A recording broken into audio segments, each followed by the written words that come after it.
on behalf of the People's Progressive Party, to congratulate all the Catholics in Guyana and around the world on the appointment,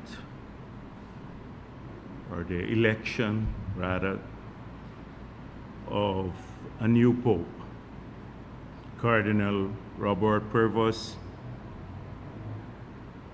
was just elected, and I'm sure that the Catholics in Guyana are looking forward excitedly to guidance from the Vatican as they continue to serve that community and the people of Guyana.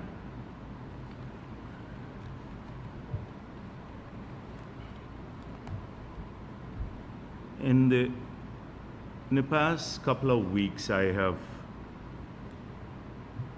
mentioned briefly my visits to the East Coast villages.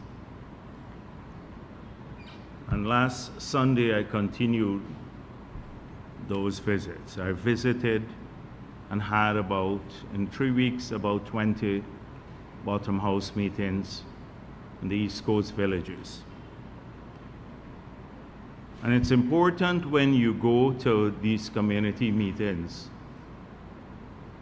that you listen to the concerns of people, but they also give you an idea of what are the most pressing concerns in these areas. I have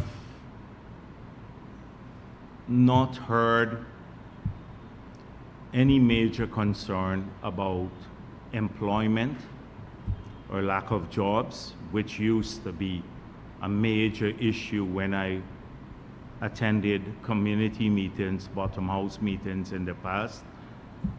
I did not hear many complaints about the health facilities in the region or the lack of educational opportunities for people. Those used to be primary concerns of people. The major concern that I've had, particularly from villages, from the Enterprise area coming all the way to Georgetown, has been garbage collection, and we're dealing with this. I dealt with this last week.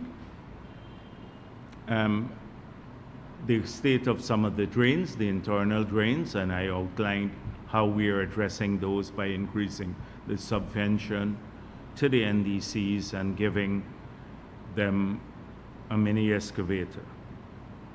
But one problem has been affecting large numbers of people that seem to be not just a problem for the East Coast, but in most communities in which construction is taking place.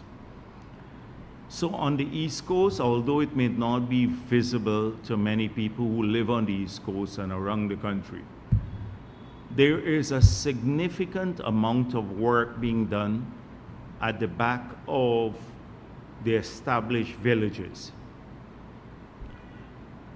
We are currently building a 46-kilometer road, Crusher Run Road, and people who live on the coast would never have a clue about that. But a Crusher Run Road is being built from Georgetown all the way to Mahaica. They have 12 contractors working on that road, and it will cost us about $5.5 billion. That road is to give access to the backlands on the East Coast, so that we can then implement the larger project, which is the transmission of power from the Wales facility all the way to Berbice. We have awarded 3 contracts to build these massive steel towers that you see when you travel around the world. And that contract is nearly $500 million US dollars, but to build that futuristic infrastructure for Guyana. And so people, and that would be, they would have a 230 kVA line on that infrastructure. Right now it's a small one. It runs on, we move power from Georgetown to Berbice on these wooden poles on the railway embankment, which have to be removed. But this would allow us to take large volumes of power all the way to Berbice, to industrialize the East Coast, Region 5, Region 6. And because along the way there will be substations, so we can reduce the power, take them off the high-powered transmission lines, and then distribute the power to these communities. Cheaper power, more reliable power, with better infrastructure. Critical for the future. But if you drive, you don't see that happening. This is the machinery of the future being worked on without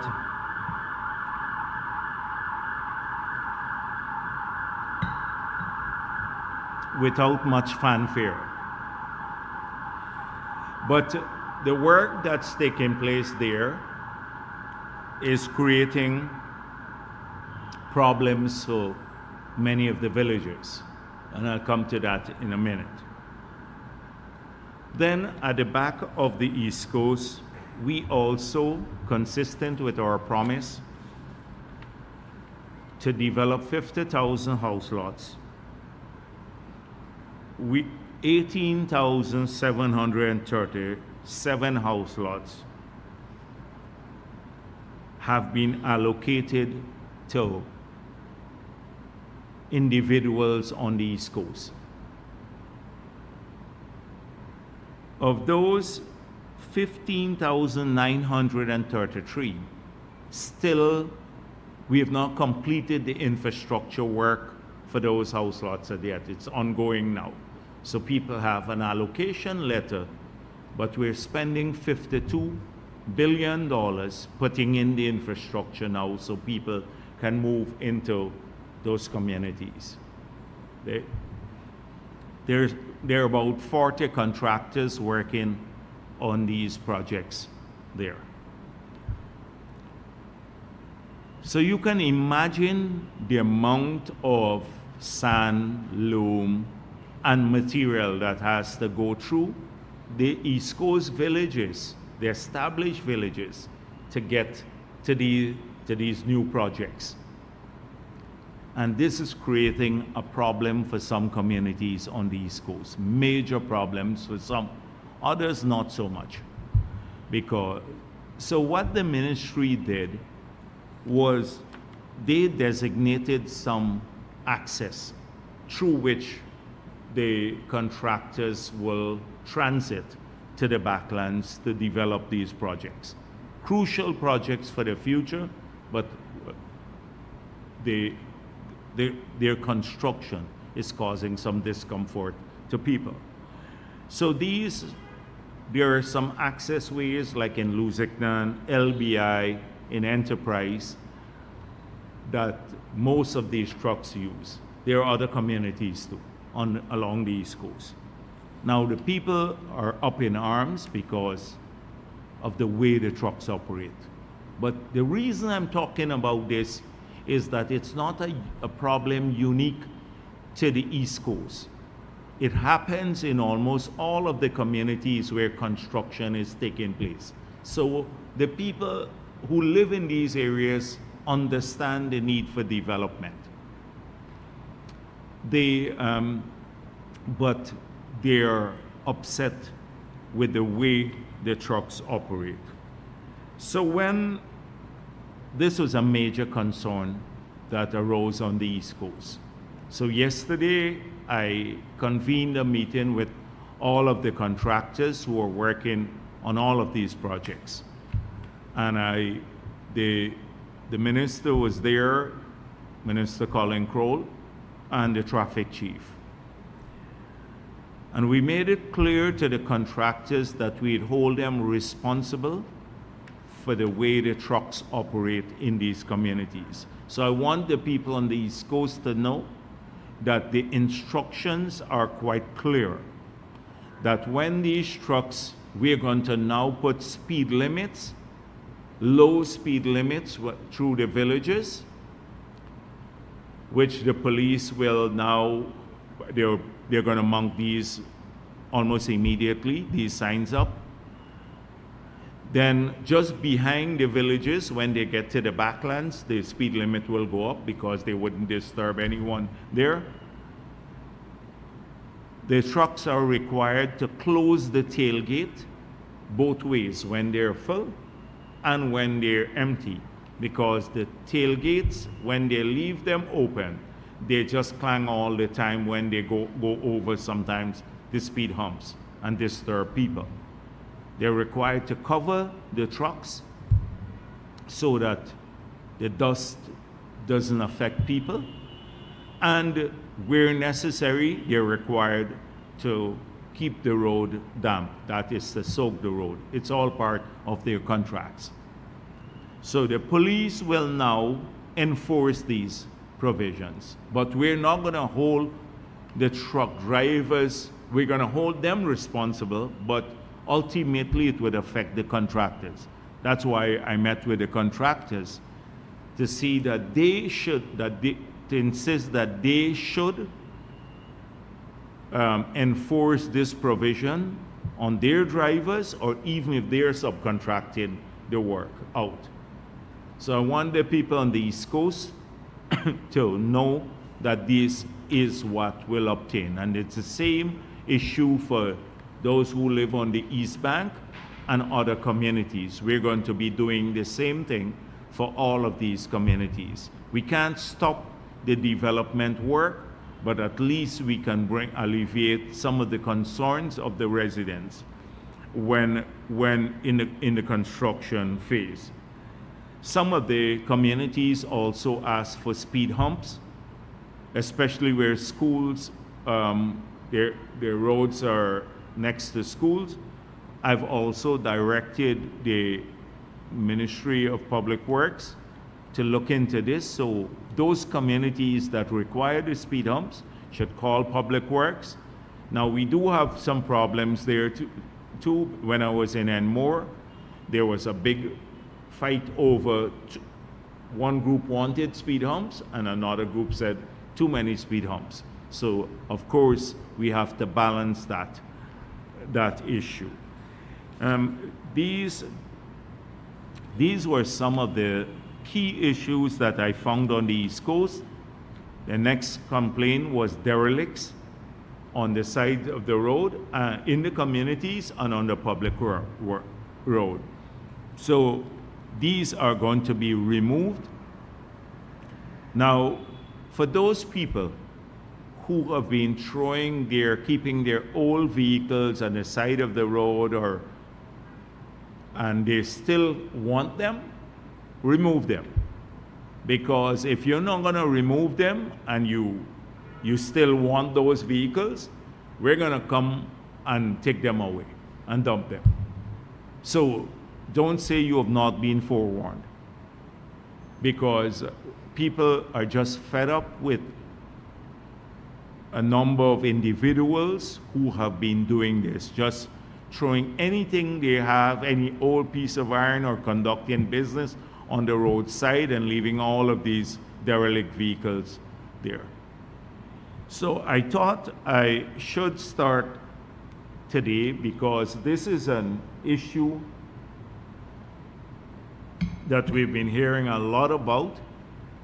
I already spoke last week of the issue of people parking on roadsides and how we intend to address that through these commercial parks that are currently being built, where people would have to pay to park.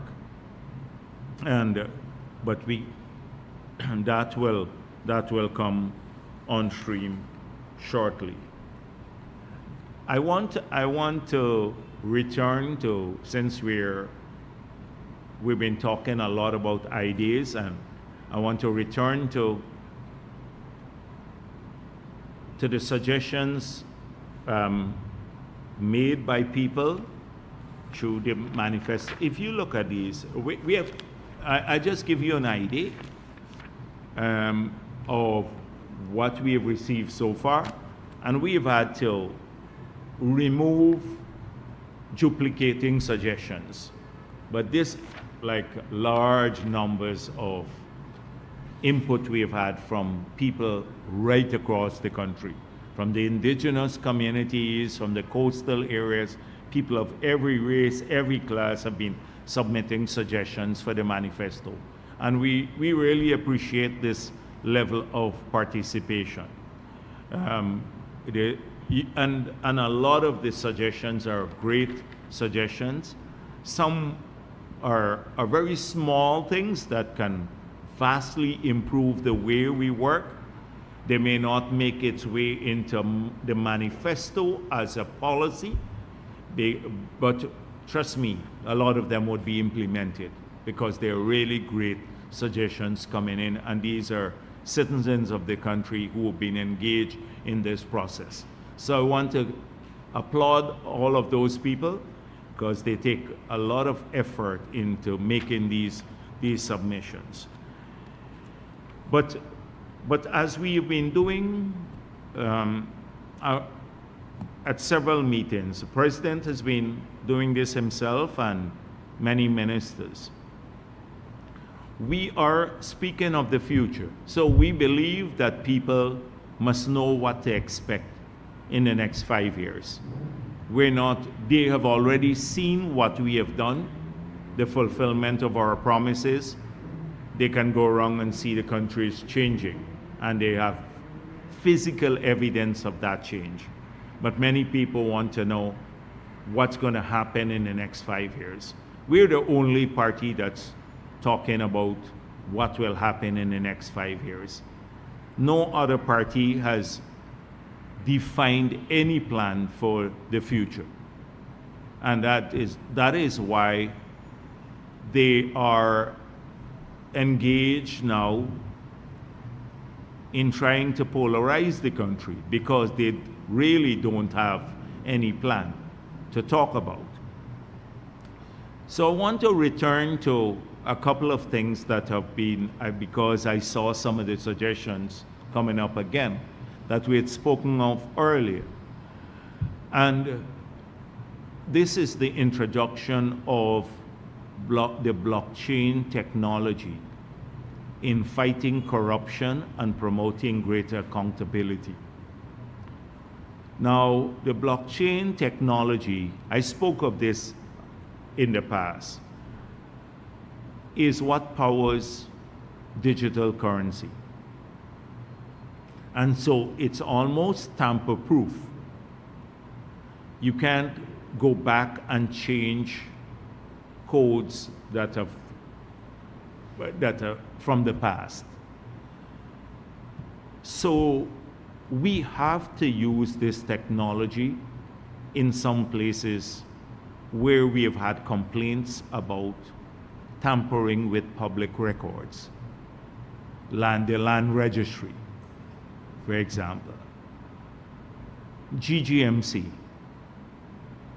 where often we hear small miners come and complain that the moment they have a piece of land and the moment they make a discovery of gold on their land, then some guy comes up with maybe some bigger miner comes along and they say, but my application was in before this person, the person who made the discovery. And you know, we have the policy at GGMC is first come, first serve. It's done on that basis, the allocation of the land. So if you discover a prior application, then most likely the other person will get the land. And they often tamper with the records. You know, they just go and stick in an earlier application from a wealthy guy or someone of that nature. And This is a frequent complaint I get here. And there's no way where that the policymakers can verify this. But if we have a tamper-proof technology and the records are all kept in this form, nobody could go back and change records to suit particular individuals or to disadvantage maybe small people. And at the land registry, we hear this often. So this is something that we are committed to introducing in many public sector agencies that have to do with records and public service in particular areas. The electronic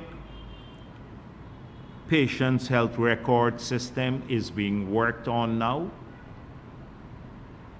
We've already awarded that contract. In the next term, every person in Guyana will have their record, and it would be in an electronic form. It would follow you through your life. So whether you go abroad, your doctor from abroad could access this record, of course with their appropriate safeguards. If you go to a public institution or private institution, your health records can be accessed. And then it lends itself to better delivery of health care.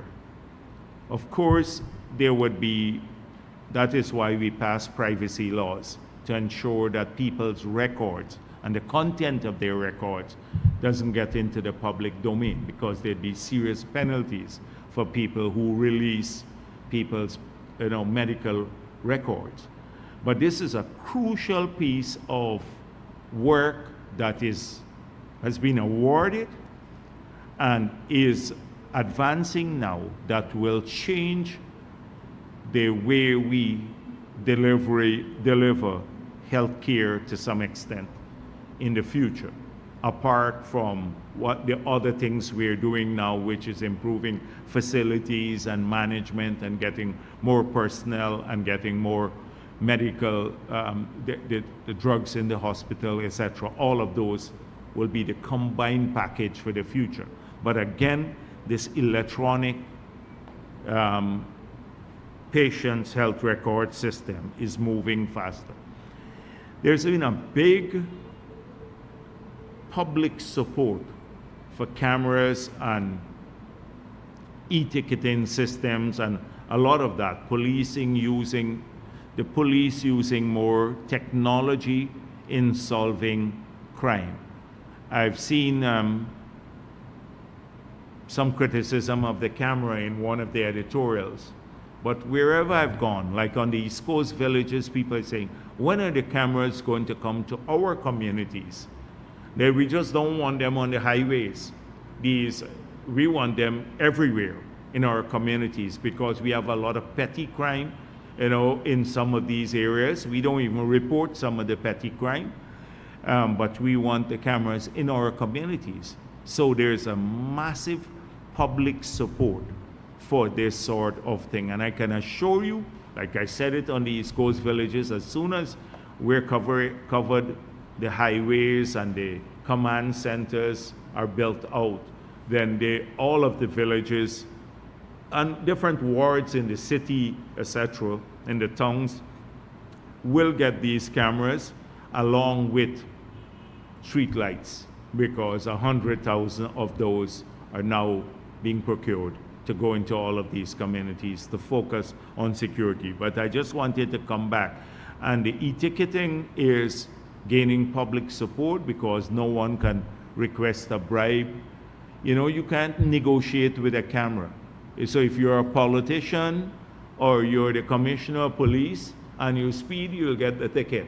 You can't go and say, I'm an important person or not. Once you breach the limit, the speed limit, or anybody, you can't go and bribe the policeman too. A lot of people not happy about that.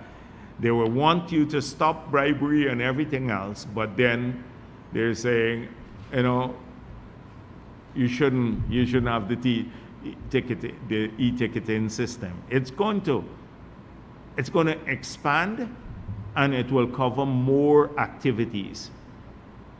It will cover more activities because you'll be able to track vehicles that don't have their fitness up to date, maybe even eventually their insurance.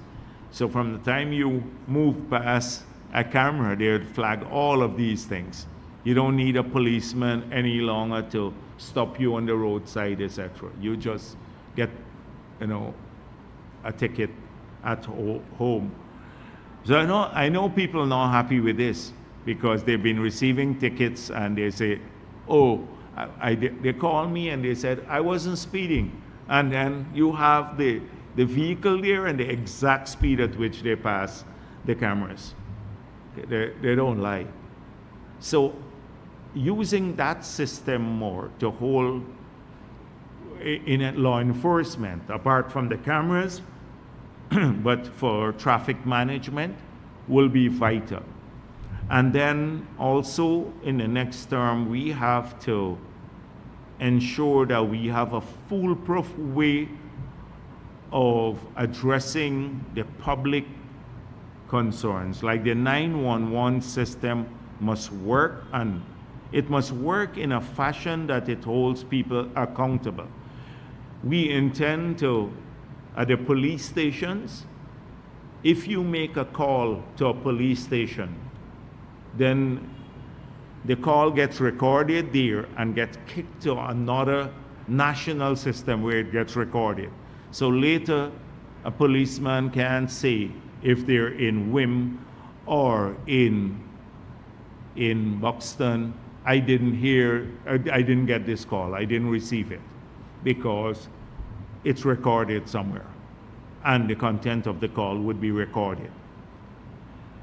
So what I'm getting at here is using, we spoke of the digital society in the past, and I'm just giving you a little glimpse into some elements of that digital society that will change the way they interface with the government, or the government enforces the law. I've already spoken about the paperless airport, and in the financial sector, how the digital society would work there. Easy way of setting up bank accounts, using digital money or your phone to do banking. Internet banking would be a major thing across the country. Those are the things we're working on for the next 5 years. So I can tell you that it would require a lot of new people that we have to hire into the system, particularly young people, because some of the systems can't run with the same mindset that some people who are currently manning them have, because they are not attuned to using technology to solve problems. They don't have the requisite skill, so they'll be retrained, but then we'd have to hire a slew of young people to populate these entities and to run this system. This would be a crucial thing for the future, and I hope that young people would get ready, in fact prepare themselves for this. So we're going to emphasize scholarships in many of these areas, like cybersecurity and this sort of stuff, like people, even maintenance for the cameras and a whole range of stuff that we have. Emphasis on those kinds of jobs for the future. I just wanted people to start thinking about that. So hopefully, if you have additional suggestions on the digital society, that's the feedback I'm giving to you now, those who have been sending this information to the party, because there's a party's press conference, so you've been sending, and I'm grateful for that, but this is the direction. So we're still open to ideas about additional areas in the digital society that we can work on that will allow us to better deliver government services to people and make the lives of our citizens easier, less time consuming. They can do the things that they do now. If they take a day to do it, they can get it done in minutes, like processing of passports, a whole range of stuff. Accessing almost any government service will be through these online portals, even in the agricultural sector. The online portals will, you can just go there using AI to answer questions. So if a farmer calls in and says, I have a particular bug on my farm, and they may say, upload a picture of the bug. You know, a picture of the bug, they just upload a picture of the bug. They'll tell you what bug it is, and also what kind of maybe drugs you have to use, pesticide to get rid of it.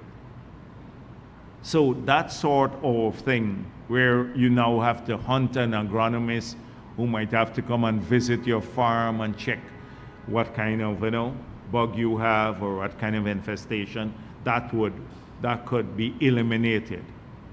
Using it in education, AI in education will be a massive new direction for the government in the next 5 years. And this is something that we're excited about from the perspective that we can then deliver almost individualized education to the children. Well, not just children, to people of the country. And having said that, I want to reiterate what I said, because this suggestion before, what I said before, the suggestion has been coming up a lot, that we will build the labs in every region.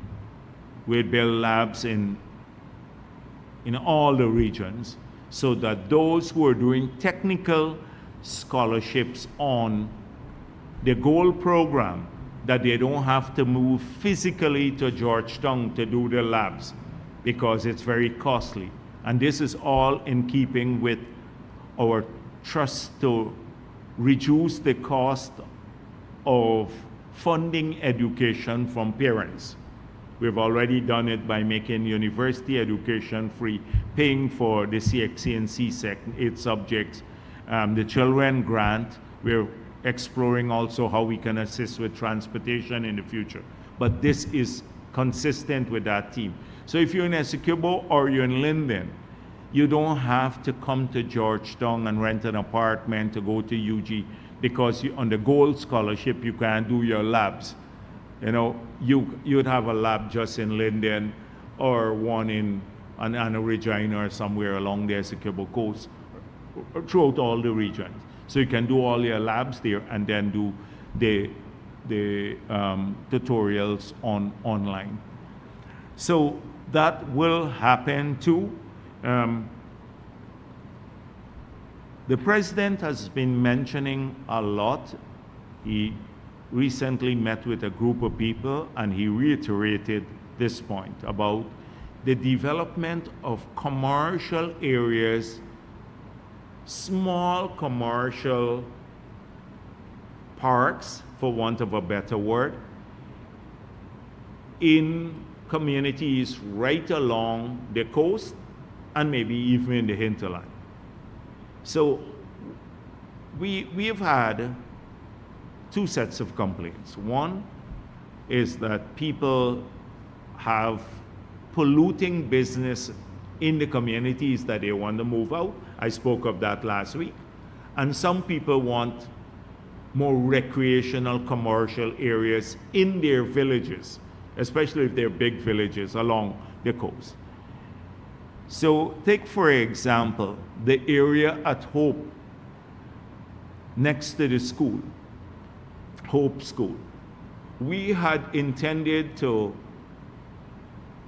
allocate house lots there, but that whole area that you see the infrastructure in, when you go around the term, would be developed into a commercial area where people can, have salons and small shops, etc.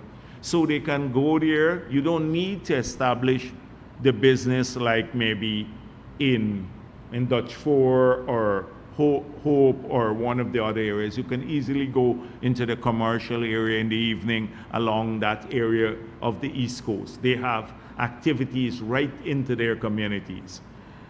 So this would happen multiple areas, lots of lights, safe areas for the children, etc. So, and this would also serve the additional benefit of removing these facilities from within the villages themselves. Outside of that, we'd also have to do the industrial parks. So commercial for non-polluting and industrial parks for the welding shops and everything else. You can't put that in the middle of the commercial areas. And then, as I mentioned, commercial parking for the big trucks, etc., so that they move away out of the villages. So those are some of the ideas that we plan to put in place in the next term too. So it's commercial parks, industrial parks, and also commercial parking, but not the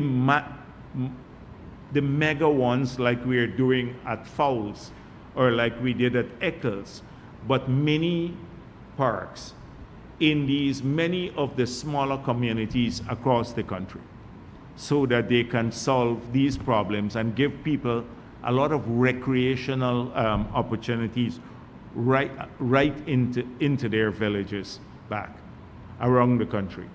It's part of the decentralization. So that will solve a whole range of problems that people now face that had developed because of the lack of zoning for many years. Maybe for 50 years, the zoning laws were not enforced, and therefore you can have a polluting activity right next door to where people are living, and creating problems for them. So that is something that you're going to see in the next 5 years. There's been a big dispute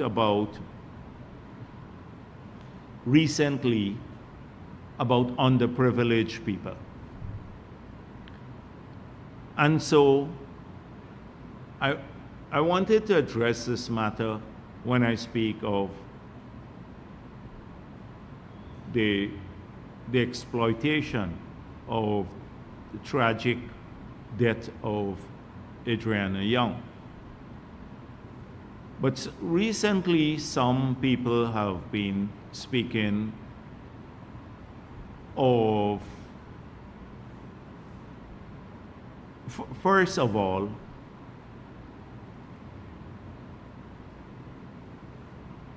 we've had,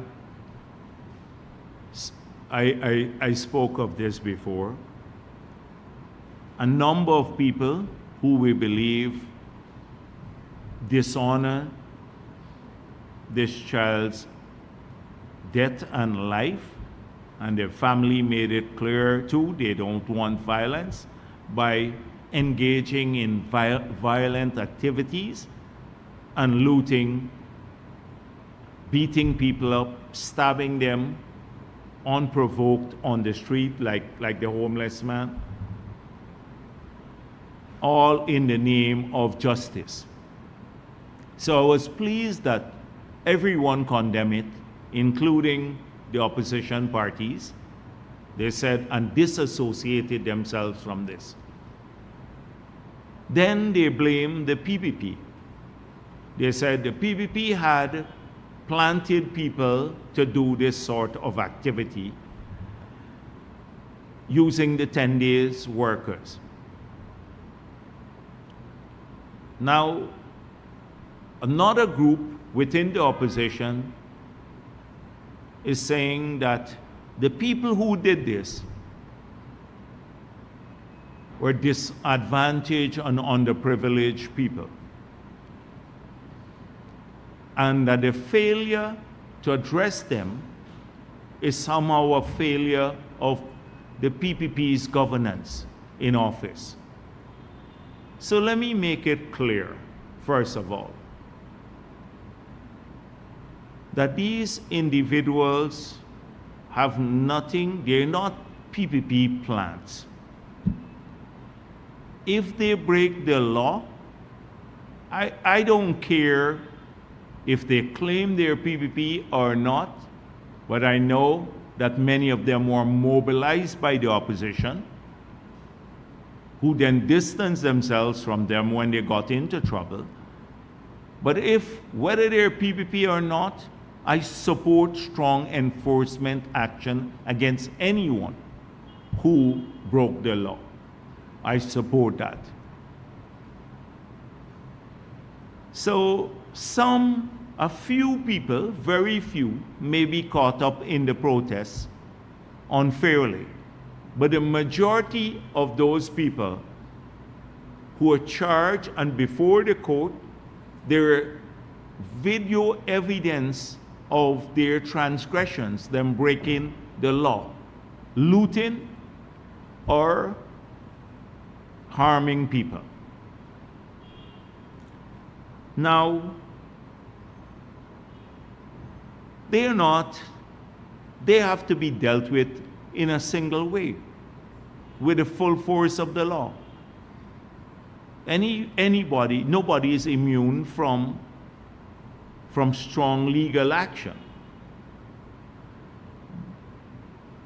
But are we, as a society, did this group of people who now been defended by the opposition, did they do this because of exclusion from society?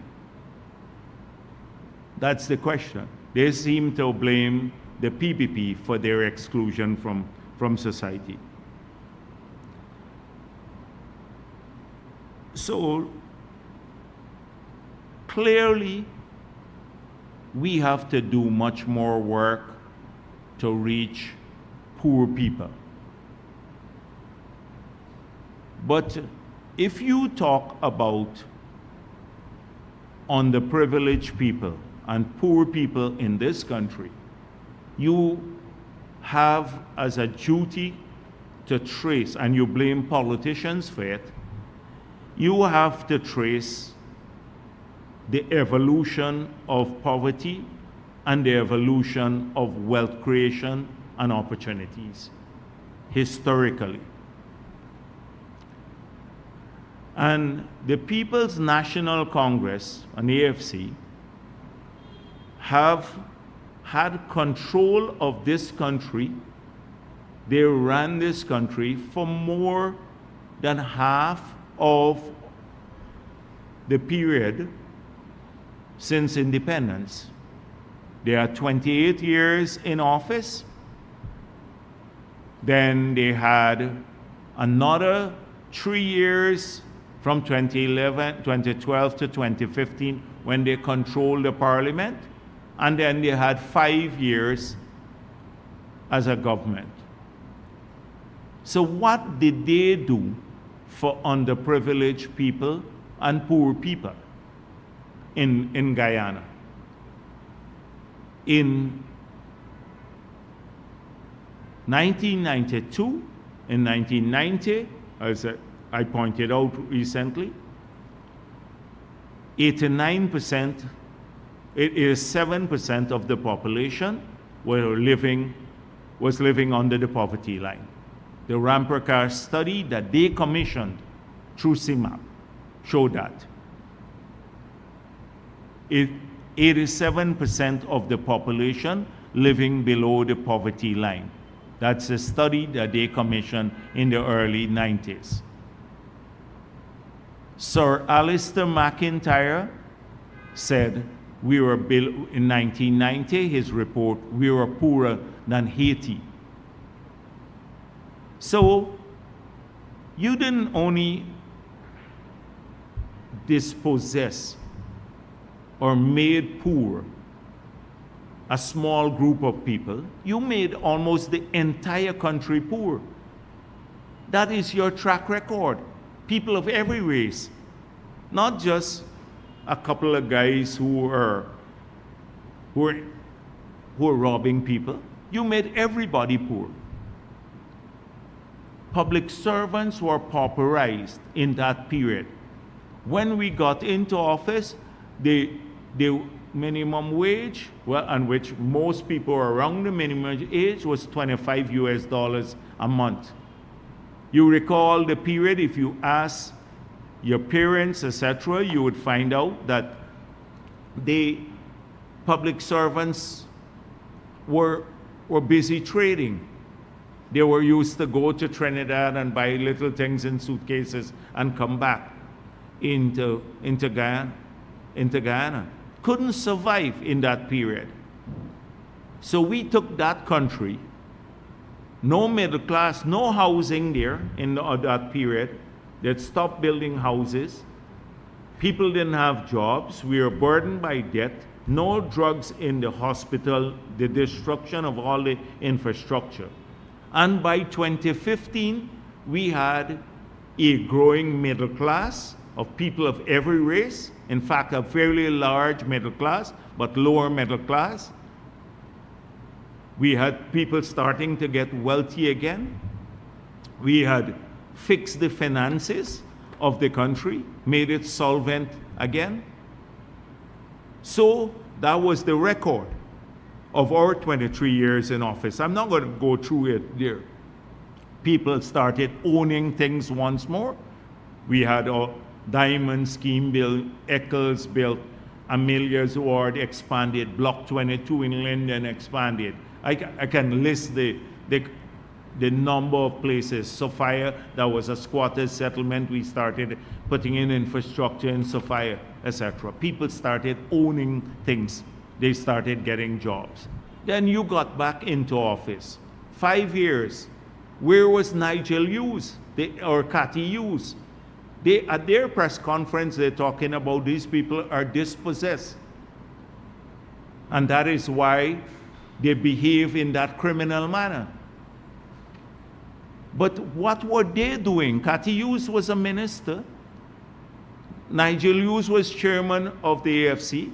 Simona Brooms, who was at the press conference, she was a minister of the government. What did they do with these kids?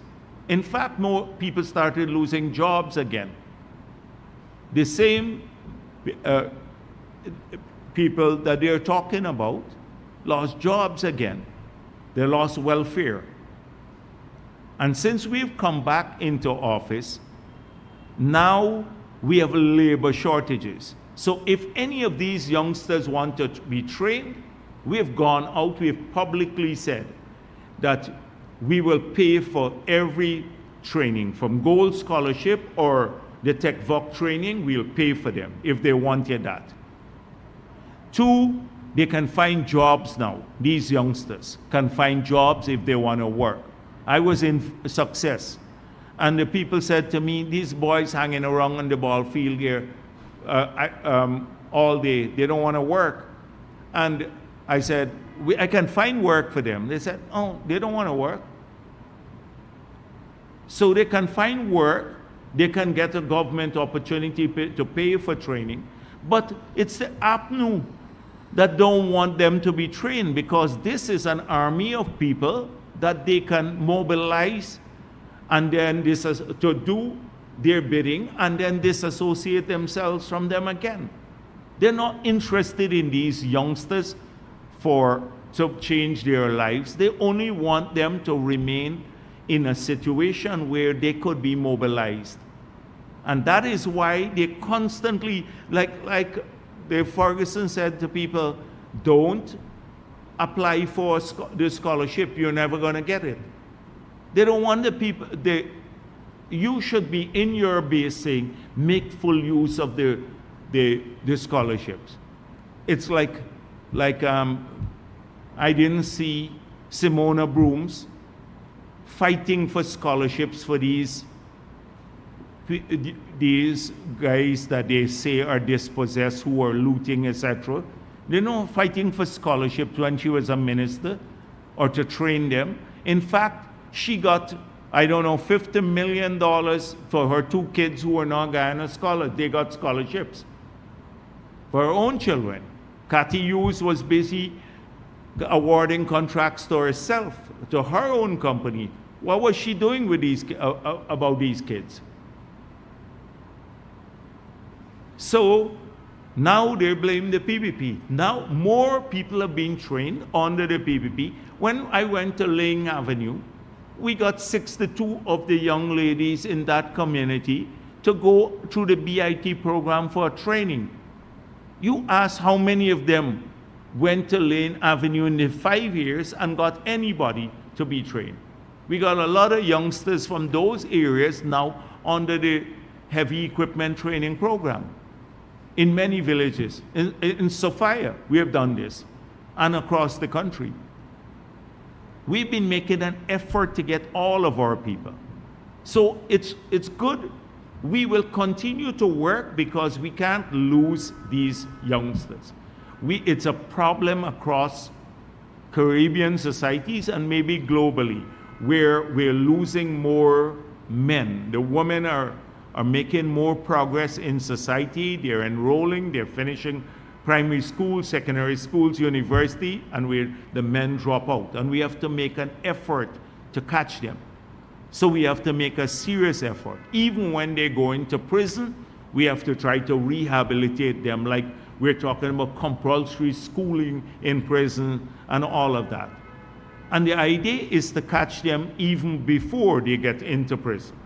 But you have a group of people, the PNC, AFC, and the others, and I'm calling their name now.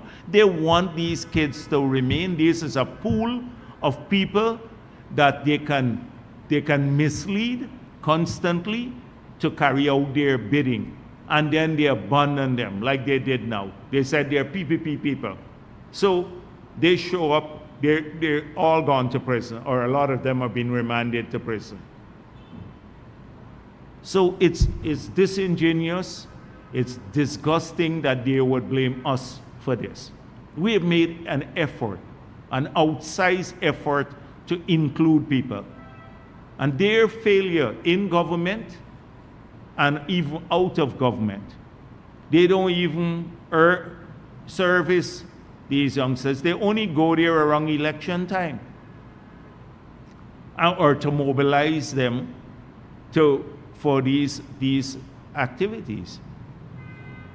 So some people in this group, they're misguided. And others are purely criminal in intent, and you have to come down heavily on them with the law enforcement. But the misguided ones we have to keep working with. And how do we structurally adjust this? This brings me to this point that we're talking about, the civics. So in the next government, we have to go back. Compulsory subject in school must be the civics, or citizen education. When I was president, I met with the religious leaders and from the 3 major faiths in Guyana, and I said to them, they asked to introduce religious education in school, and I said, we cannot do that because, you can offer it, maybe do it on your own, but we can't do this. But I'm prepared if the 3 groups get together and come up with a series of things that we can teach, say, call it moral education or something, whatever we call it, then we're prepared to put that in the school system. But I think if we can go back to that, to get the religious communities to come up with the common things in the 3 major faiths in Guyana, which is, when you look at it, it's basically they all want the same thing. And combine that with citizens' education, the rights and responsibilities of a citizen, the Constitution of Guyana and their rights according to the Constitution, maybe, the value of democracy, and the need to preserve our freedom, patriotism, the integrity of our borders, all of these can be combined along with what is distilled from the three major faiths in one area, in one subject, which could be a compulsory subject in school, with the hope that we would incubate better citizens at that level. This is something that we are open to introducing in the school system. So hopefully we be able to have more patriotic people, and people who would not lie so blatantly. Look at the callous and disgusting attempt to use this child's death to mobilize people for a political purpose or to polarize our people along ethnic lines. This is a disgusting attempt by the opposition. Look at the lies, the outrageous lies being told by this nurse aide. How could you invent something like that? And then release it in the public domain. How could you even dishonor this child by doing something like that? And then spread it. Their influencers were spreading it like wildfire. You have to be warped to believe something like that the minister would ask a nurse aide, not even a nurse, to go and witness an autopsy and to give her technical opinion of it. You have to be like really, really mentally deficient to even believe that.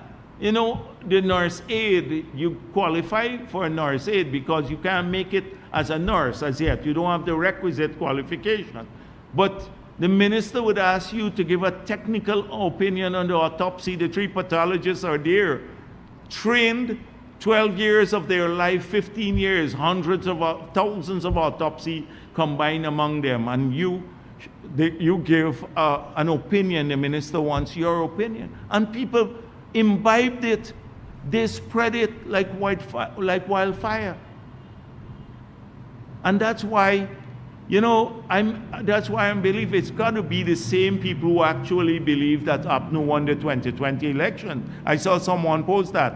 Because it's the same sort of straining of credulity.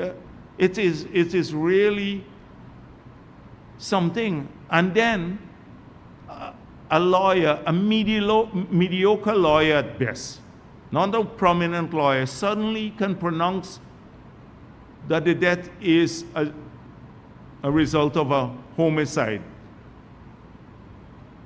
without any investigation, without any I can't imagine that, and people would allow themselves to believe this stupidity because they are looking for something to hang on to. And why are they looking to polarize our people? Because they cannot go to the electorate with achievements or plans. They're not going to talk about jobs for people in the future, or whether you would own a car or you're going to own a house, which we are talking about. We want people to own things, to have a better education, to have a better health care. They can't compete on that. This is the only way of getting people to vote for them. Go back to the old racism. And everything is PPP. The president promised a thorough investigation. We brought in the pathologists, their own pathologists, prominent person, all concluded the same thing. They were witnessed by their lawyer and the doctor.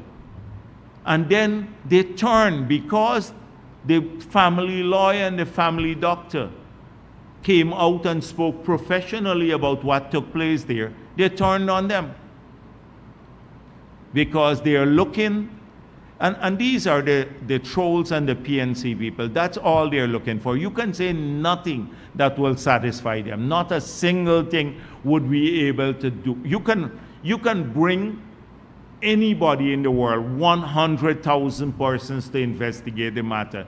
And if they conclude, if they don't have a conclusion that they want to hear to polarize the country, they would not believe.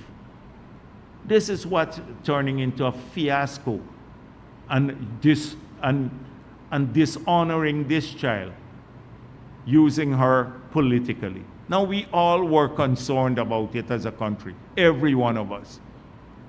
That's why we took such, no other child or any other death has been investigated at this manner, like in the autopsy, from the autopsy perspective, ever in the history of our country, because we wanted to get to the truth. And now you saw there would be another person will join the team from the RCMP, will join the investigation team. The Ministry of Home Affairs announced that today from Canada will join the investigation team. If you look at the CV of the person, experience in this matter, an investigation, and we hope that we'll find the truth, whether it was through negligence that this child died or foul play. That's all we're looking for. That's what we want, so that we can bring this matter to a closure and do justice to the child and her parents. This is what, but these people, it's such a callous, shameful thing for them to do. Imagine hosting the press conference there just outside the hotel. Nobody was paying attention to them. And even now they're not paying much attention to Nigel Hughes and his gang of misfits that were there. And they even lied on Norton.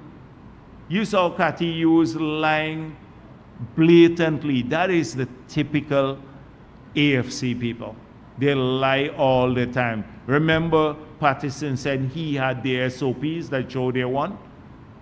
You remember the same Cathy Hughes with her Russian thing helped to rig the elections in 2020? Well, you got a taste of it. She lied blatantly just a couple of weeks ago, or last week. Said that they invited Norton, and it was a lie to the press conference because they were hoping to steal the show from Norton.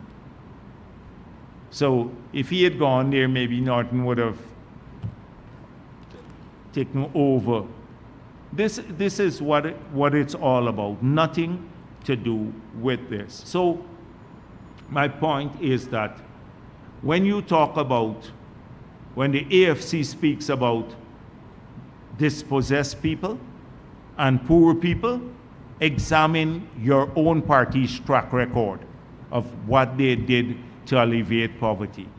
Nothing. In fact, more people grew poor under them.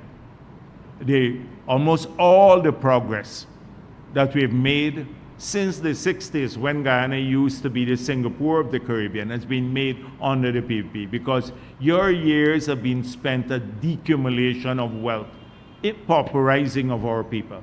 And I can demonstrate it using instances and figures. You've failed the communities. You have failed Afro-Guyanese. The PNC has failed Afro-Guyanese. In office and out of office, always failed them, because they see them as a vote bank and nothing else. As a vote bank, nothing else. And only thing that you want to look at is to get the mislead people. They were mobilizing these people, not just kids, but the people who went out. They were mobilizing them, directing them. Look at the people who were there in the crowd. You have prominent PNC activists from the city council, 2 of them, and from Congress Place, mobilizing people, urging them on. to do illegal activities and then abandoning them and blaming the PPP, the usual playbook. So they failed the country, they failed Afro-Guyanese, they failed everybody, and they're failing these youngsters. So we will work with people. We still have to find a way to get these guys who hang out on the street corner. I don't know, frankly speaking, we're at the wit's end how to help.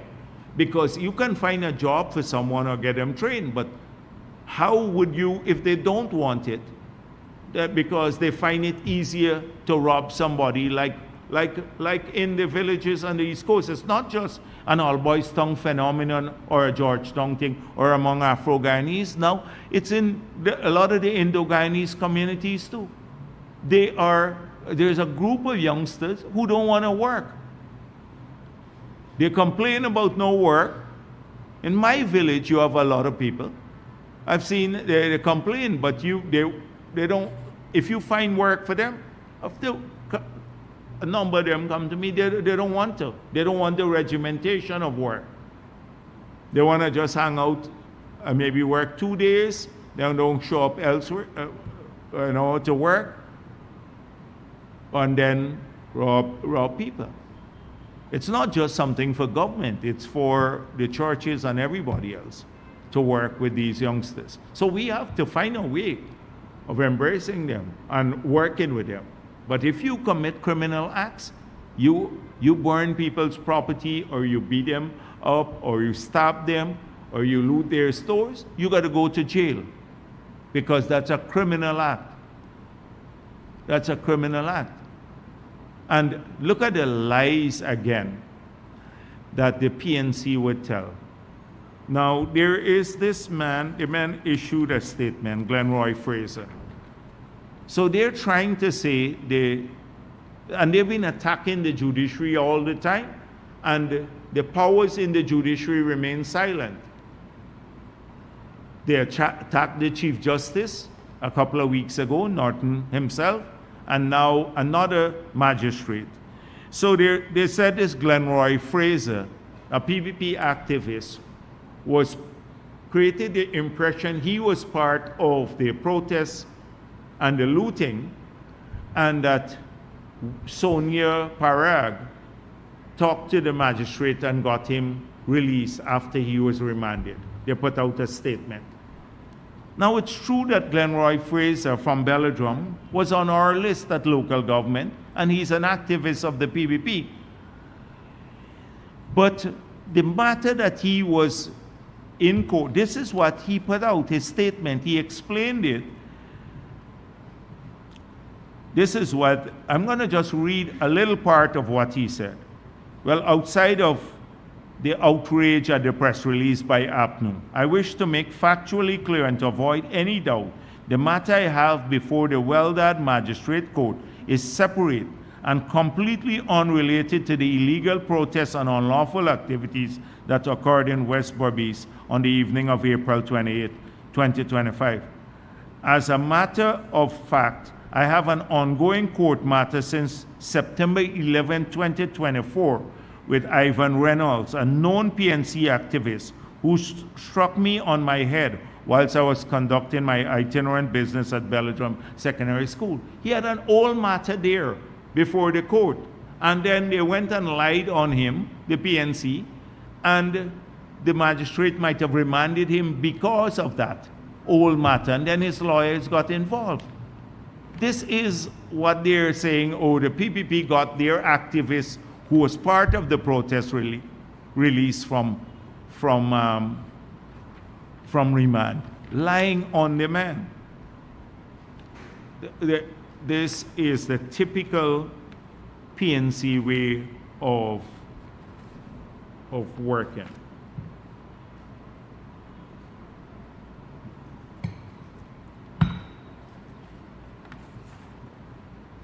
One suggestion more that came in. What are we going to do about Dorman Park? Everybody keep asking about that. I'm talking about the manifesto. Remember, I was just manifesto promises. I was just talking about what we're going to do in the next term. And this civics education is something we want to introduce compulsorily in school.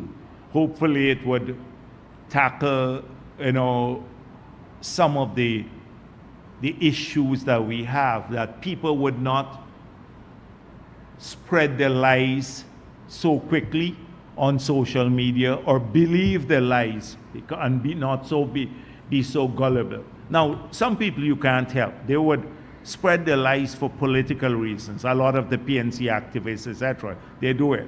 But hopefully if we do that. So I was still on that. But the Durban Park, I want to say, we will rehabilitate it. It was a monumental PNC corruption, 600 million missing from it. Of the 1.6 billion that they said they spent on it, 600 million missing formally through the audit report. I don't know informally how much was missing, because you can't tell me you spent $1 billion on that. But we need to fix it. So I want to say to the people who have made this suggestion that we clean it up and fix it up in the next term, yes, that's going to be done. It's going to be, I think we've learned in the 5 years, we had to let APNU have its monument to their five years in office. Now, I want today's editorial in Stabroek News, tariff strategy or paralysis. So,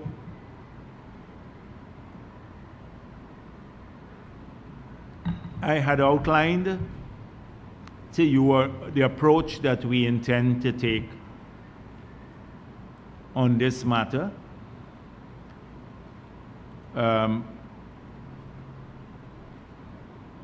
When the US announced the reciprocal tariffs.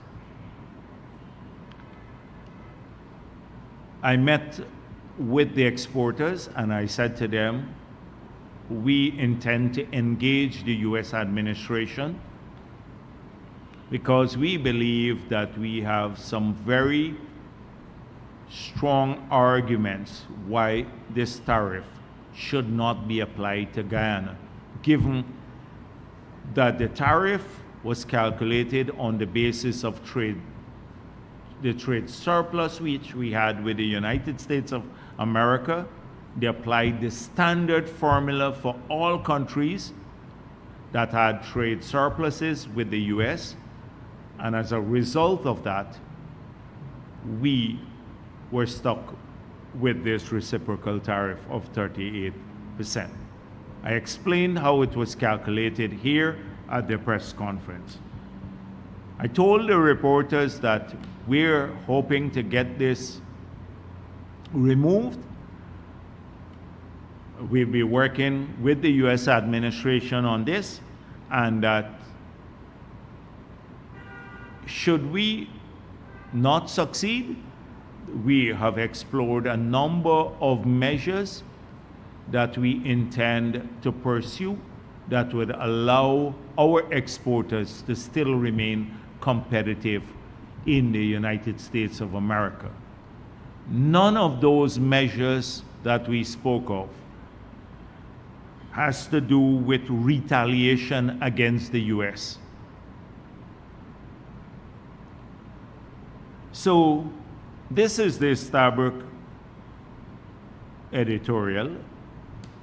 It says, many nations, ours accepted, have already formulated retaliatory measures to counter the potential economic damage. So what they're suggesting is that somehow we're deficient in Guyana because we don't plan to retaliate against the United States for this tariff, that we're deficient and that we're not planning enough. It's a paralysis. Now you have to be extremely stupid to hold that view.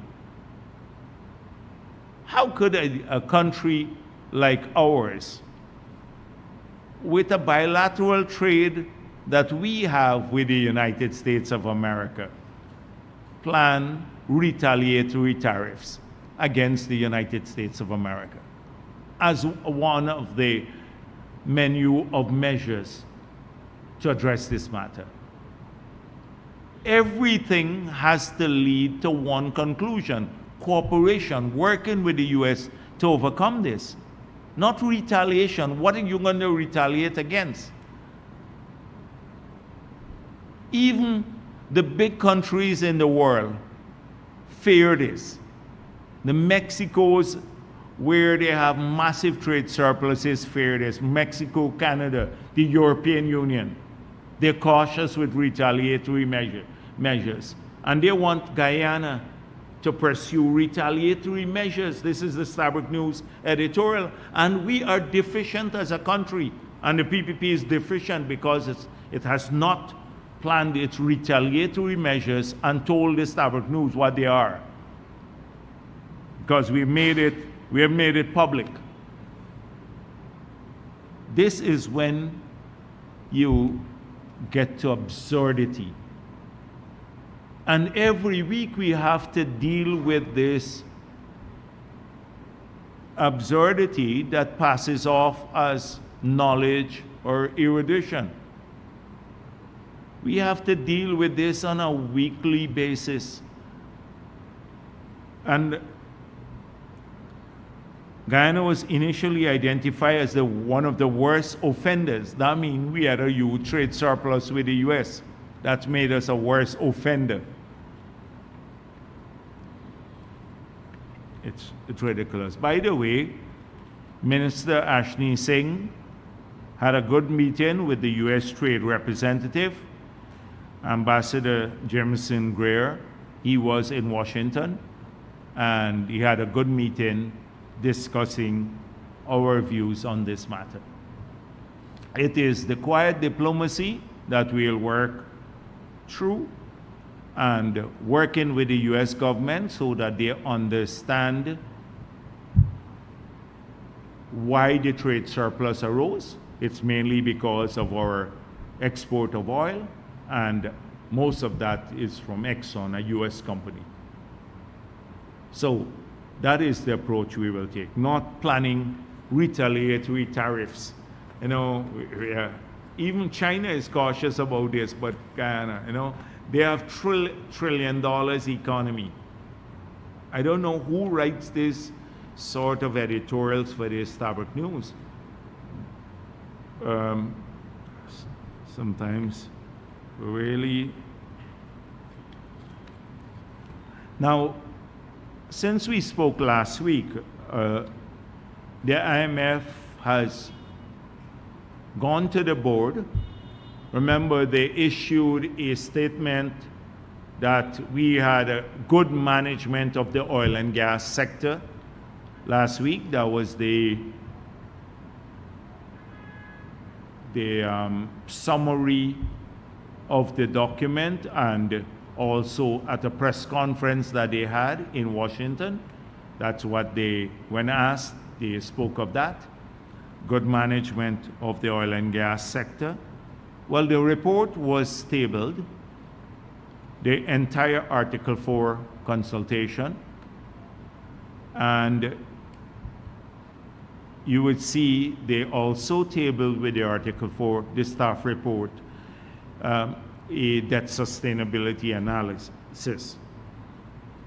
And if you look at the conclusion on the debt sustainability analysis, they just had one sentence there.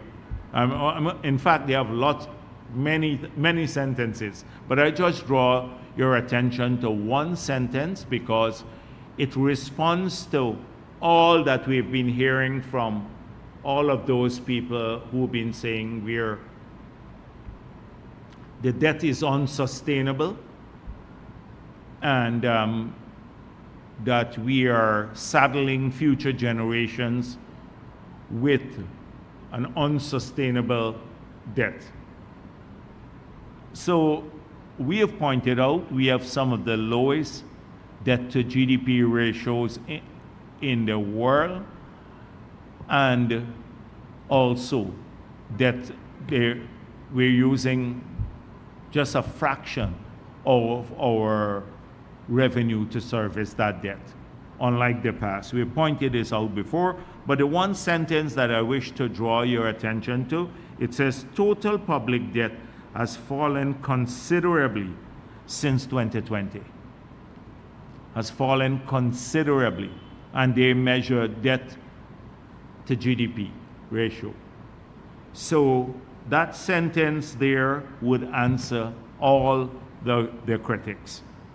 The next sentence is what the headline of the Starbuck News article speaks to. Guyana does not yet show clear symptoms of Dutch disease. Now, this is the biggest fear for countries that have received a windfall in revenue, that it will cause the Dutch disease, which could be harmful to long-term prosperity, medium and long-term prosperity. It's the worst thing that could happen to a country. It may not seem so. It kills off every other sector of the economy, particularly the manufacturing and agriculture sector, if the exchange rate appreciates, which is a symptom of the Dutch disease. So that is a very, very positive thing for us, because you've had speculations, again, by some of these wild forces in Guyana, that we are already in the middle of the Dutch disease. Then I want to read a sentence to you here, or not a sentence, a paragraph, so you can see what we are focused on.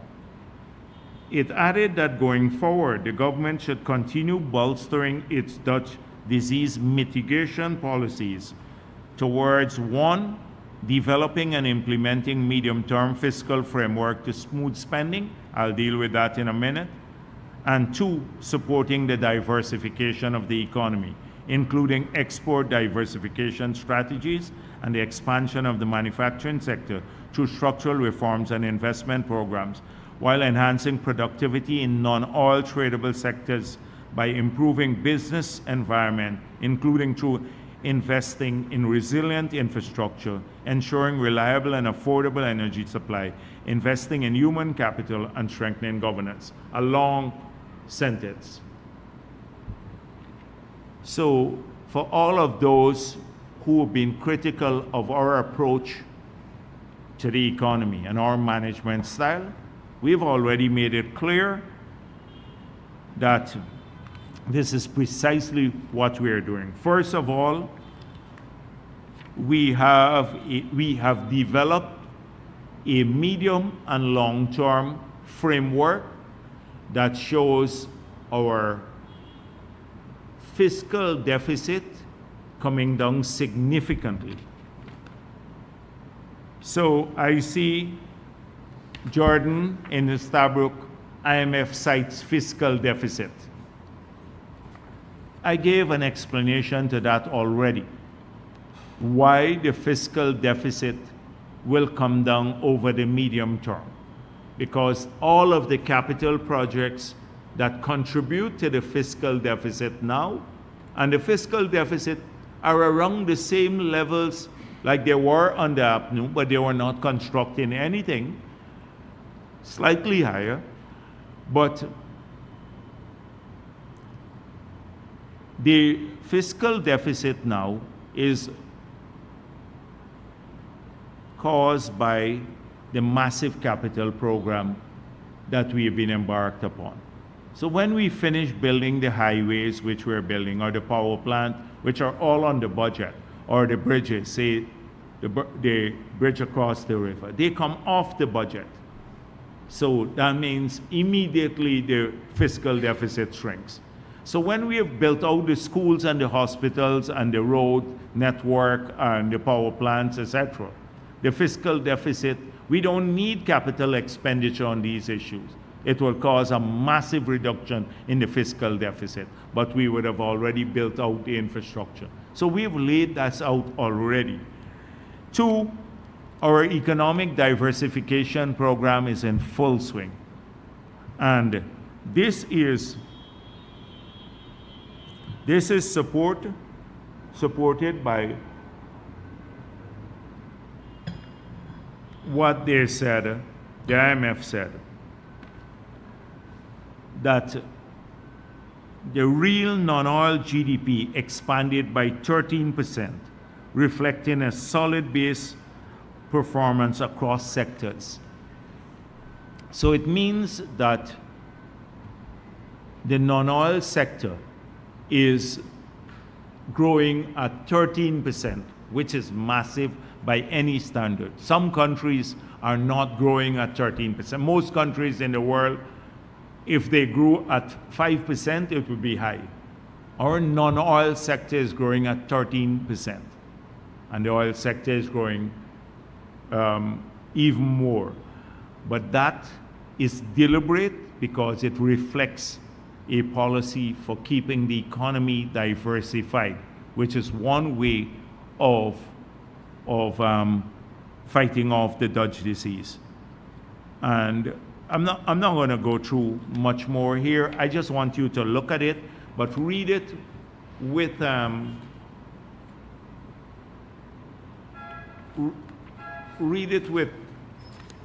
some background knowledge of what has happened. So the Starbuck News took a dig at us and saying that the IMF report also cited labor and unemployment figures from 2021, which may challenge the government's claim here about the creation of more than 50,000 jobs since 2020. Now, if they gave the 2021 figures here and showed a massive rate of unemployment among youth at 31.9% in 2021, that was in the COVID period, but many people had already lost their jobs before COVID. How does that cast doubt on a 2025 figure? That's the baseline. That's where the starting point is. But if you can't tell me today, even anecdotally, that 32% of people who are looking, that's 1 in every 3 persons, a young person looking for a job, can't find a job. We have labor shortages in many parts of the country. You may not get the type of job that you want because the qualification may not be suitable for that type of job, but there are jobs out there for people to get in many sectors of the economy. So the 60,000 jobs are valid. They're valid. In 2021, we didn't have the 15,000 people who were part-time workers in place. So how would that, citing 2021 figures in the IMF report, cast doubt on our assertion in 2025 that we have changed the job landscape in the country? How would it cast doubt on it?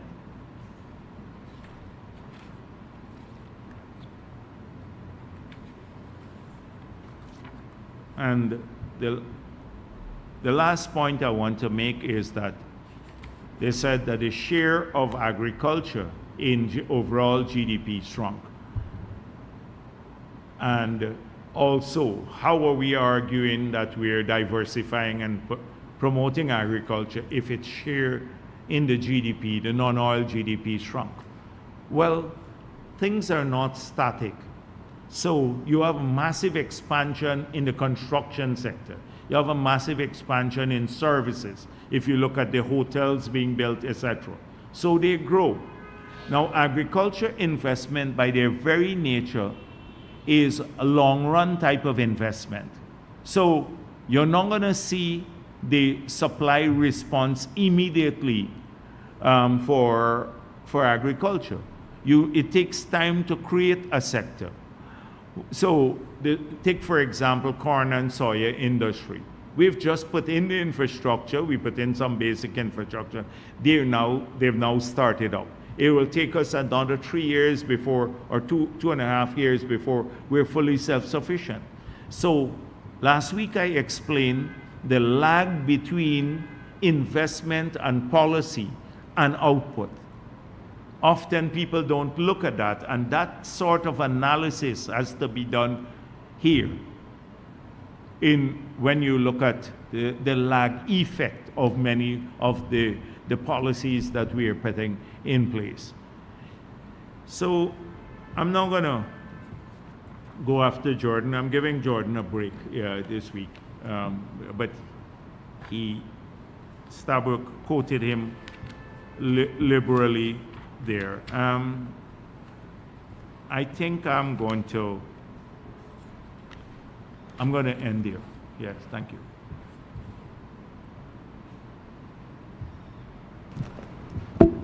Mr. Jagdeo, Dennis Shubaldam, sir, I just want a clarification or an update on what's going on with the Wales gas energy project. Is it still ongoing? Yeah. And I'll have a follow-up on that. But I also have 3 other questions. Okay. So Wales. So you asked me if it's ongoing. The answer is yes. So go to the follow-up. Okay. So the follow-up really is there a plan to divert the gas to, say, across the river or to an existing plant to supply barges ahead of the completion of the project? No. So there is a proposal that I know of that could utilize the gas to generate power, that if we could generate 300 megawatts of power from, say, the use of a barge until the power plant is ready, that would save us about $1 million US per day. Because to buy the bunker seat to generate 300 megawatts of power, it will cost us about $1 million US per day. So there is that proposal. We haven't decided whether we want to pursue it pending the completion of the gas to energy, because we have to see if we can observe, given the transmission means now, whether we can utilize all 300 megawatts of power. So that is being actively studied. It's with the PM at this stage. Who has made the proposal? Yes, it's Car Power, but it will be for a short period pending the completion of the plant, the power plant. And so that the gas that is already now available could be used immediately whilst the construction activities are ongoing. So it would save us $1 million per day, basically. And it will be their barge, Car Power's barge? Yes, so that they would take it away. Right, exactly. Okay. And you have a time frame when this might be? No. I don't have a time frame. It's just a proposal. Right now, there's no decision on it whatsoever. Right, I know that, but I was asking if you have a time frame by which you will say, well, you'll go ahead or not. No. Right now, they're studying one issue. The one issue is that if they generate 300 megawatts of power using our gas now, immediately, and we will get some of the fluids from the cleaning of the gas, but it would take them to put maybe about 90 days to get it in place. They would, if we can use all of it, bring it in the transmission main and distribute it, then it's a great proposal. It's a great proposal. If we can't use all of it and we have to pay for it and can't use it because they would want you to pay for all of it, it's a big facility they'll bring down, then it wouldn't make sense. And we will not yet start paying for the gas until the project starts, right? No, we're not paying. The gas is there. It's free gas. Mr. Jagdeo, other questions. Yeah. Any commitment from the U.S. Trade Representative on the matter of the tariffs? You said Dr. Singh spoke with... No. The U.S., the report we got from Dr.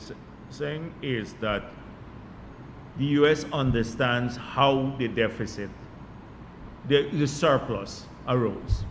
That's the key thing we wanted to communicate with them, that it is as a result of our export of oil, mainly as an export of oil into the US. Lastly, the status of the national census. Huh? The status of the national census. The status? Yes, we have not yet. I'd asked some time back that all matters related to the census, you deal with Ashni Singh on those matters. He controls the Stat Bureau, Ashni Singh. Thank you. Yes. Hi, good afternoon, Dr. Jagdeo, Sharon Belger of Kiteshore News. Just have three questions. The first one, Hess has released its report and it stated that from Guyana, 633 million US were added to cost. What I want to ask, will the government push for Exxon and CNOOC to provide us a quarterly report of their costs that they're, or the amount that they're adding to their cost bank as well for the Sarawak block? And secondly, can you say, does government have a timeline of when Guyana will stop paying exploration costs to the Stabroek block? And my final question is, over the years since independence, Guyana's,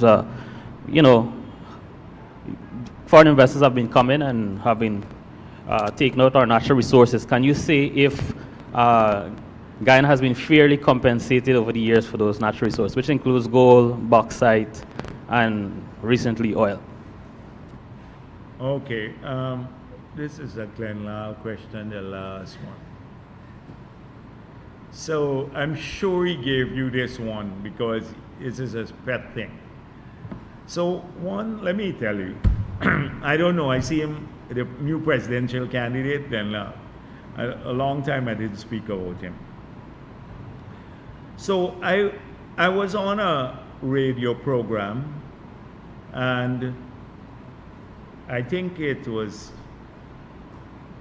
was a reporter there to interview me on the Kiteshore radio, and Glenn Lal crashed the interview.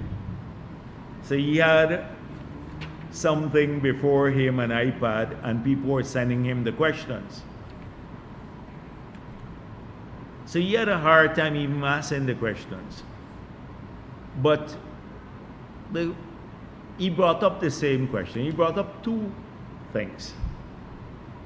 In fact, three. Let me go through them. One. Up to now, he has not answered. And today I have some time. So he said that I own the Marriott. He had perpetrated this lie for all the years that Marriott was under construction. That Jagdeo owned the Marriott, or people close to Jagdeo owned the Marriott. So I said to him, if you can bring the evidence of it. APNU came into office, were there for 5 years, didn't find any evidence that I own the Marriott. It's 100% owned by the government. Then I'll resign. Until today, he still says it, but no evidence of it. He then said why are we going to build a power plant? He could get a supplier to bring power at 3 cents per kilowatt hour. And until today, I'm waiting for the 3 cents per kilowatt hour proposal. I said to him, even if it's 8 cents per kilowatt hour, US cents per kilowatt hour, you bring the people. We'd sign up a deal with them. Didn't show up to now. And then he made the same point about the people were ripping off us in the bauxite sector. That the Russians and everybody were at Araima. And I said to him, okay, APNU practically chased the people away. We lost 1,000 jobs there.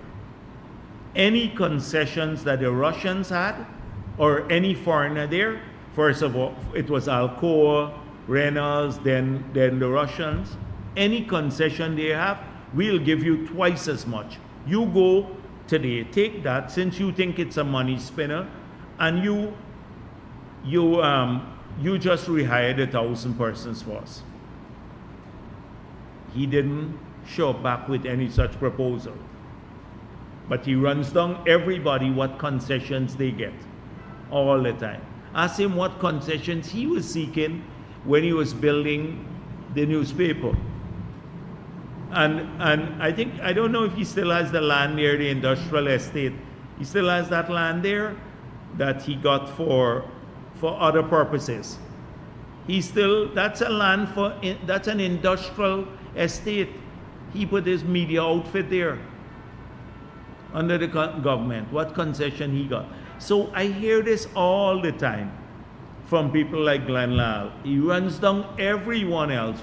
As far as I'm concerned, we should chase away, if we listen to a madman like Glenn Lal, chase away everybody from this country.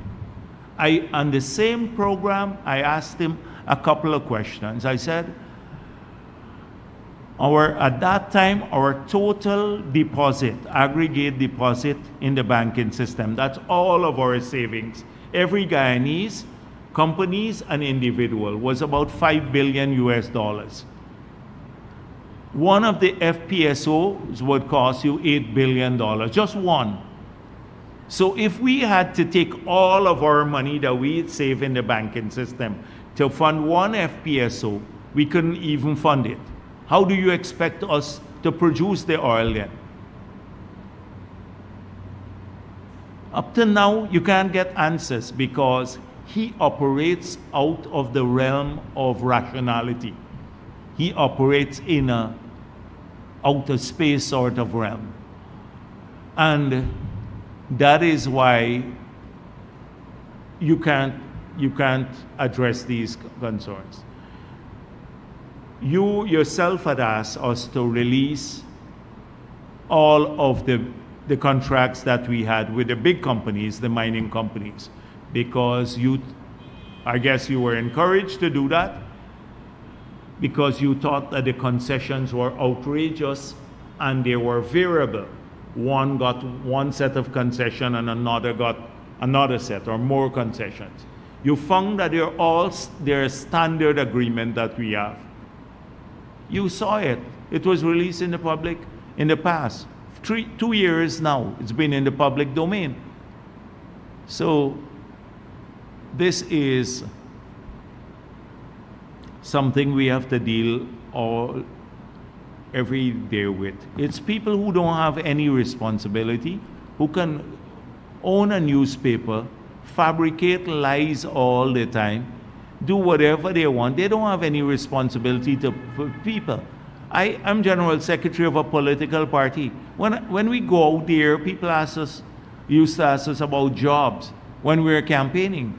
So when we got in the office, the first order of priority was to try to put people to work. Why you think the day Irfan Ali was sworn in, the next day we had a cabinet meeting, the country was shut down. And there were 3 cabinet members in favor of opening up back the country with COVID. Because we said, how are we going to put people to work? If you don't work, then you can't take care of your family. And since then to now, the job landscape has been transformed. He's been griping every day on his TikTok. We've been working to get more jobs in the communities. You think the plan for 150,000 house lots fell from the sky, or the 12 hospitals that are already under construction? We had to work at this sort of thing. That's what we've been doing, whilst they've been walking around smuggling things or alternately talking nonsense. So a long time I didn't talk about Glenn Lal. Today, before he gets upset with me, I didn't call his name for a while. So I just thought I'd look at it. The exploration costs, we made it clear that, and the reasoning why the Starbrook, we're not changing the PSA. So at some stage, if we say no more, we're not going to approve future development plans, and that may come in the future, then I think proving more reserves may not be something that they want to pursue. But right now, we have no intention of stopping any exploration for more oil and gas. In fact, we are encouraging this. That is why we went out to auction, and the auction came out, which was a manifesto promise, without us having two crucial pieces of policy, which we have fixed now, the new PSA and the new Oil and Gas Act. We have fixed those. We went out to tender without those two policies and without seismic. We're now in the process of awarding a number of people the contract to do the seismic.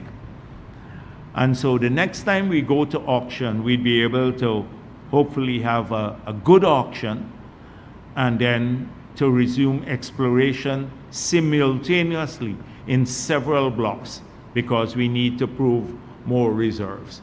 So it's not our intention to curtail exploration.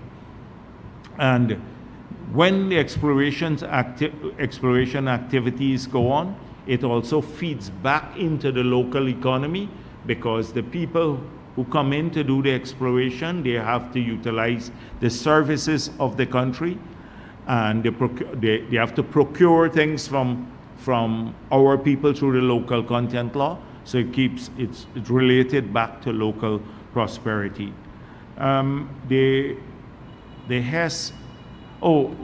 Whatever is required by law, they have to supply. They have to supply the information, whatever is required. And I hope that the ministry is enforcing this. If they're not, then we should examine it. But if they have to supply by law disaggregated data, then they should do so.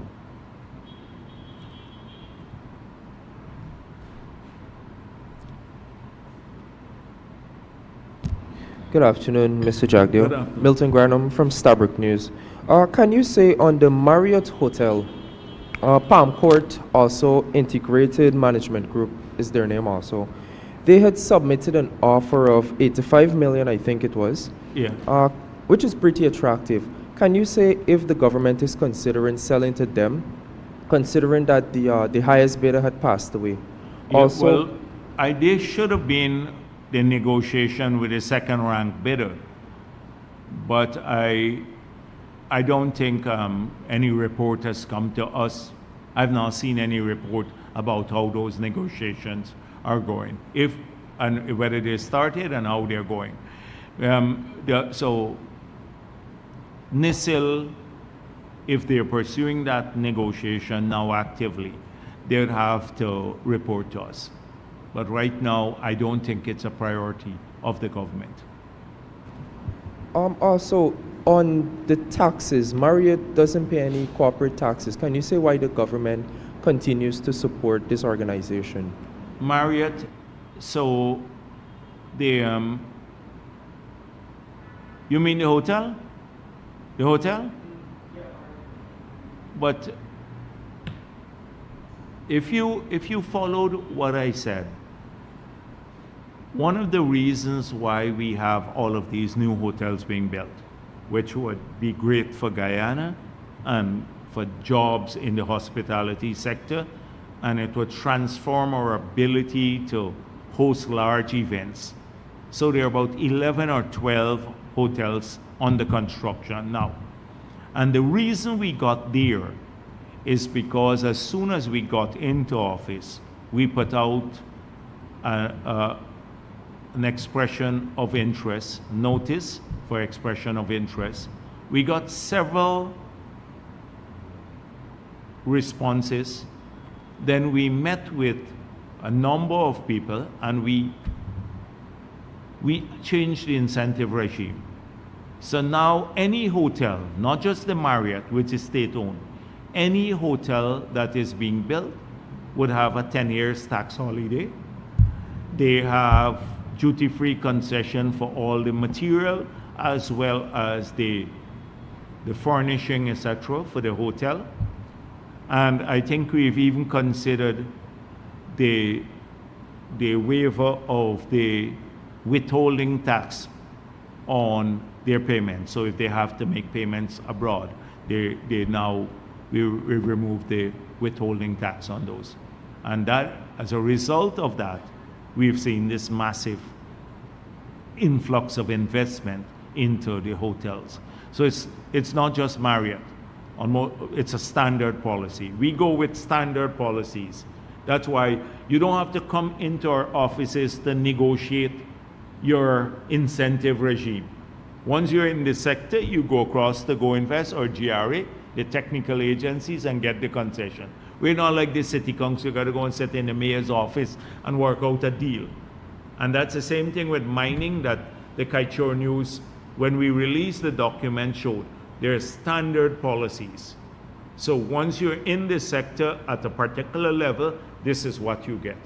It doesn't depend on whether we like you or not, you're foreigner, local, whatever the religion or race, etc. You get that. That's how we operate.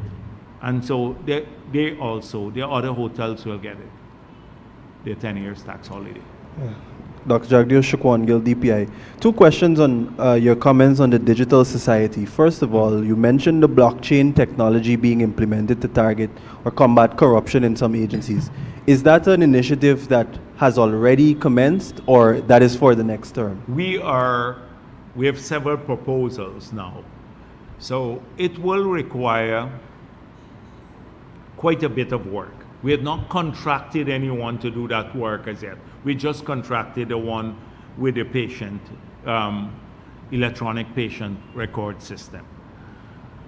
So this is something that we will explore in the future. We spoke of it already, but the state of record keeping is bad. So what we are looking now to see if we can't get AI to sort through, so sort the records, so it becomes easier to sort the records rather than do so manually, because often or historically, because of the bad state of our records, we've had to do things manually. So that's being explored. Thing is in relation to an MOU that I remember was signed with India when PM Modi was here in relation to introducing a digital payment platform. Could you provide an update in any way? Yeah, the digital payment platform is something that would help enormously. And it is something that supports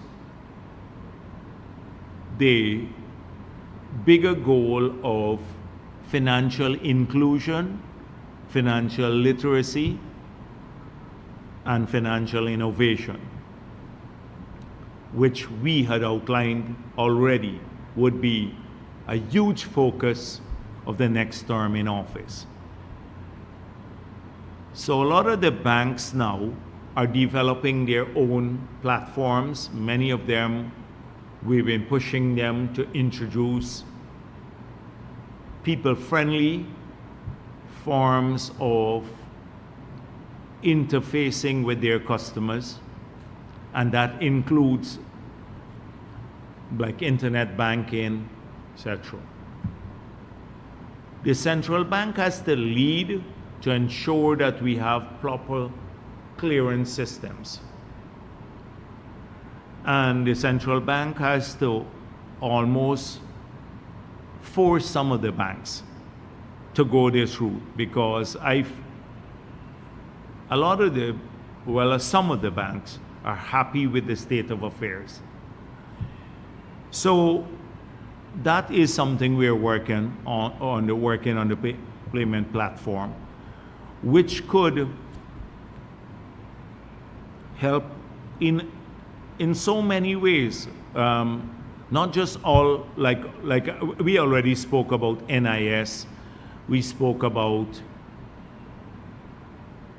the cash grants in the future utilizing the system, old age pension being paid through electronic means.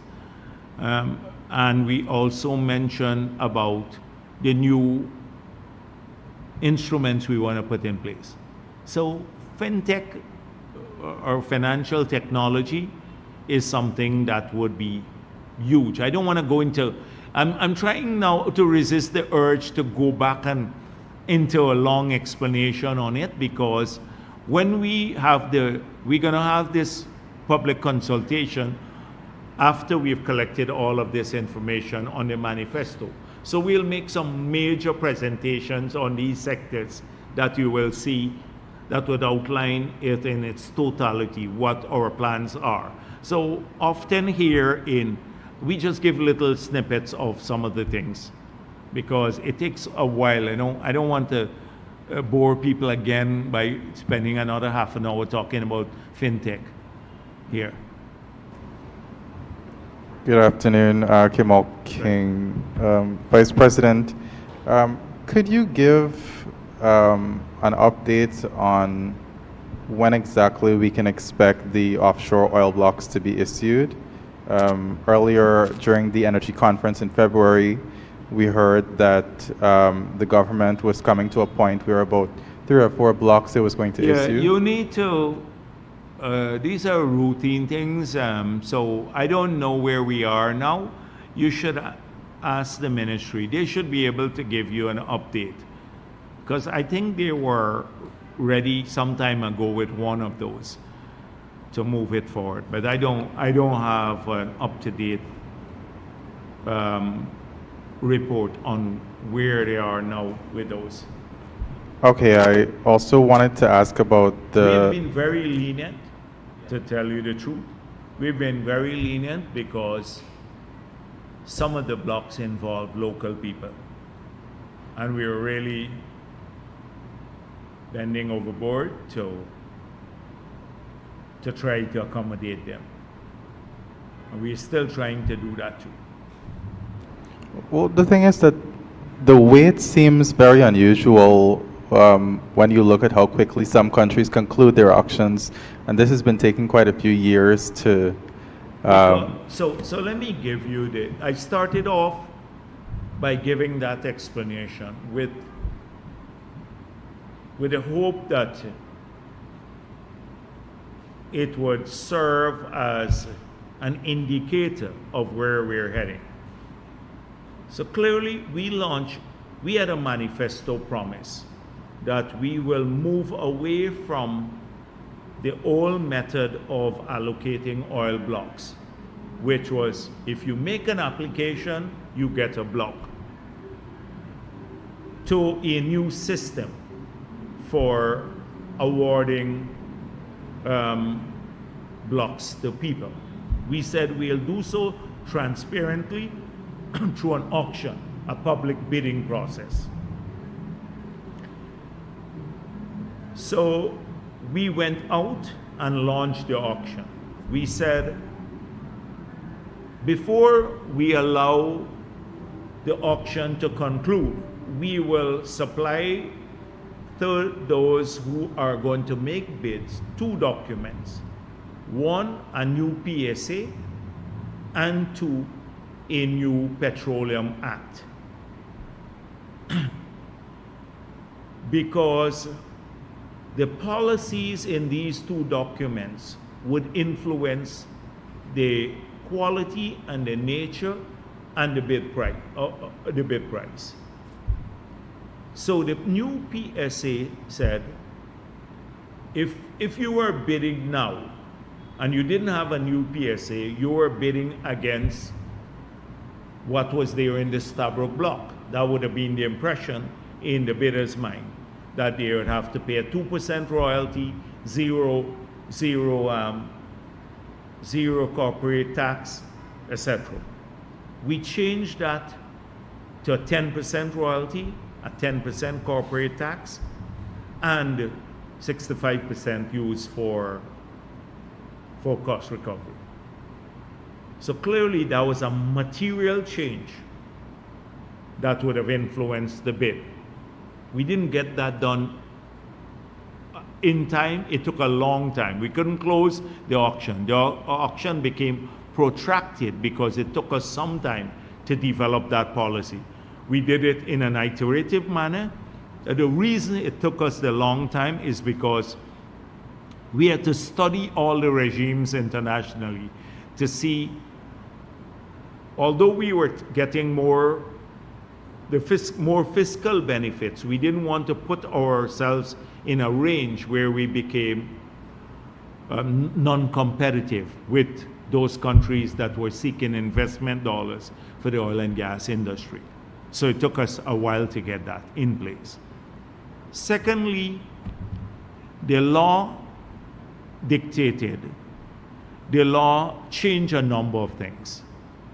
We also made it clear that in future, that if you get a block, you had to pay a signing bonus, which was not there before, and two, that there will be penalties for non-compliance with the work commitment, unlike the past. We got the law in place. So the auction itself was a protracted affair.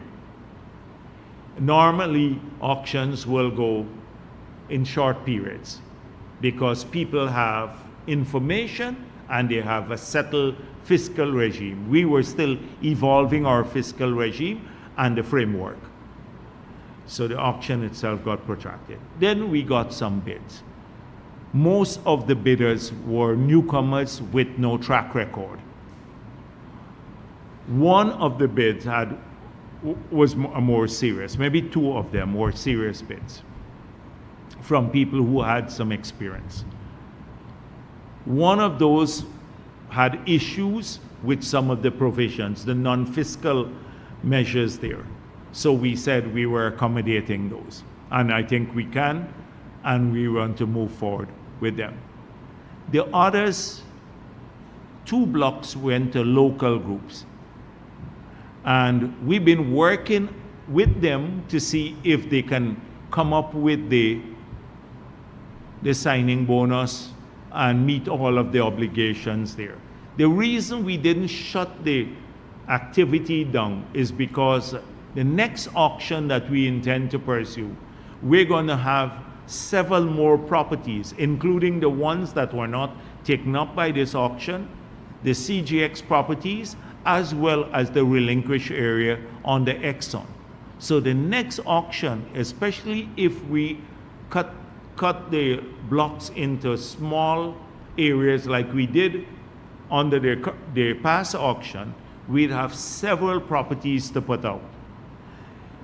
So we want to, now that we've had these 2 seminal policy documents in place, we want to bolster that with seismic studies, that when we put out all of these new blocks, an investor could have all of this to make a bid. And we expect more serious bids to come in. We're not rushing to do that, and that is why we can play around and give more time to the existing investors, because if we wanted, we could have closed the deal, but we're now going out back to an auction immediately. We still have to conclude the seismic work, and that is why we've been so lenient and the affair has been so protracted. That is why I just wanted to give you an explanation why this has happened. So if they can raise the money, the local group can raise the money and they can bring in a good partner, we conclude with them. If they can't, then we're not losing any money or or sleep for that matter. Because in any case, we're not going to put back those blocks on the market until we have seismic done for them. Well, you mentioned the seismic. The bids came in for the seismic last October. So do you have any idea when you plan to award? I think they already have a recommendation to cabinet. Okay, all right. I have a few questions on gas. Should I just ask? Yeah, go ahead. Okay. Have any formal discussions begun with Trinidad on a potential collaboration with gas? Because you made some comments recently, and then the new Prime Minister said that they'll have to explore that. The answer is no. Okay, no problem. The answer is no. In recent years, when the prospect of having such a collaboration with Trinidad came up, the government has kind of shrugged that off. So what changed recently that caused you to say, okay, let's start looking into a potential collaboration? And on that, we saw... Who said that? Who said that? Said what? No, I'm saying, What changed? yeah, what changed? Because over the years, you have not necessarily been so welcoming of having a potential deal with No, Trinidad. but we have not commented on the PM's comment. She said, Your comment. She said, after you said that you'll explore potentially collaborating with and this was Trinidad. before the elections. I said that before the elections in Trinidad and Tobago, I said, and I want to repeat what I said, that right now, from the gas to energy project, there's no gas to supply to anyone. We need all of the gas there for power generation and the fertilizer plant. That there is a project that we have not approved as yet that is being explored between Fulcrum, Exxon, and the government of Guyana to develop the gas reserves, that they're exploring several options as to what to do with this gas. One, it's to do LNG and export LNG. Two, could be to bring the gas onshore for generation of power to sell to Brazil, power, that's the sale of power. Three, to bring the gas onshore for industrialization in Guyana, or a combination of all three, if there is adequate gas. I said, if Trinidad and Tobago is interested, then the tripartite arrangement, Exxon, Fulcrum, and the government of Guyana would have to examine whether taking the gas to Trinidad and Tobago outweighs those other options in terms of financial feasibility. That's the position we took before the election. That's the position we have now. There is no other position on the table. So there is no gas today to supply to anyone. It is the development of that project. Now, assuming Trinidad and Tobago wants to be part of those discussions to see, then they can, I guess we can have them as part of the discussion. But we want the most feasible and the most lucrative to Guyana outcome from the use of our gas. For Guyana, we want to, and if it is, as I said before, if taking it to Trinidad offers that outcome, then that's fine. But we're going to have private investors, so they'd have to make that decision too. It's a private investors. So we said that before the elections. I guess the new government wants to be told the same thing. So we will meet with them, but that is our position as of today. There is no gas to supply tomorrow. We have to develop a project to do that. And that's what, there's no approval for such a project as yet. And on that, the PM who just left office, Mr. Stuart Young, he said recently that any pipeline from Guyana to Trinidad to carry gas would have to go through Venezuela's waters. Do you see this making such a partnership with Trinidad maybe unrealistic? I don't know about Venezuela water. Let me don't say what I want to say, because about the maritime boundary, but I don't think he is right.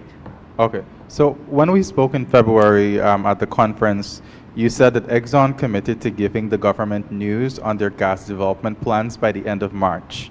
Now in May, do you have anything to report based on government's engagement with Exxon on gas?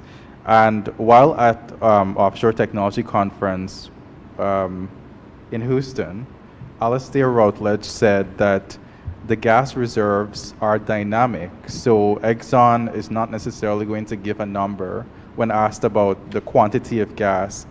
So what metric is the government using to determine the quantity of gas in the Stabroek block and the government's comfort level with the gas-related projects that Exxon has proposed and is looking to propose in the future? Yes, so this is why this activity will be an entirely private one. We are not investing money. There's a huge sum of money has to be invested in developing the gas reserves. So the government is not looking to be part of an equity participant in the venture. That would necessitate us using money from the Treasury to invest in this venture. The government wants to facilitate the development of the project by forcing Exxon to utilize the reserves, or in some cases, like with Pluma and Aymara, or give them up. So, given that approach, you would have, if there were going to be co-investment from another private firm, they would have to use their own metric before they put their money into it to determine how they will verify the quantum of gas in Haimara Pluma and the associated gas from the other fields. So that is why we're not going to get into at the government level this issue about how much gas is there, etc. That requires a lot of study. But the guys why do you think we chose this approach, which is to, through a public process, select a company that can lead that charge because they're more technically qualified to do so, to put the pressure on Exxon. That is why we chose the company, and they're pushing for that to happen. So that's why, for me personally, since we are not an equity participant, but we want the project to be developed so we get paid for our share of the gas and we get the taxes from the venture. So that's what we want. But we're not willing to invest our money, taxpayers' money, into this venture, not as an equity participant. For me, one of the major themes that's coming out of OTC 2025 with respect to Guyana's participation, and this has been the case for the past few years, is the government's focus on keeping the economy diverse. But seeing that what we're seeing over the years is the outsized growth of the oil sector compared to the non-oil sector, even though the non-oil economy is growing faster than most countries, what metrics is the government using to gauge its success in keeping the non-oil economy competitive? So this is precisely, were you here when I spoke about the Stabroek report? And so this one here, which says Guyana does not show clear symptoms of Dutch disease. So it means that that's the key thing to keep the economy competitive. And the non-oil sector, particularly the export sector, the tradable sector. And so they have suggested that we need to cut the medium-term deficit, which is what we're doing in any case, to diversify the economy, which is what we're doing, and to build up infrastructure like cheaper power, more infrastructure, etc. These are some of the ways that you avoid the Dutch disease. So and careful management of the exchange rate, which relates back to the size of the fiscal deficit, of course.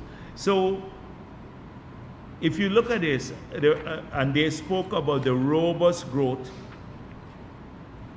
that's why I said real non-oil GDP expanded over 13%, reflecting a solid, broad-based performance against sectors. This is from the International Monetary Fund that did a very intrusive sort of analysis in every sector of the economy.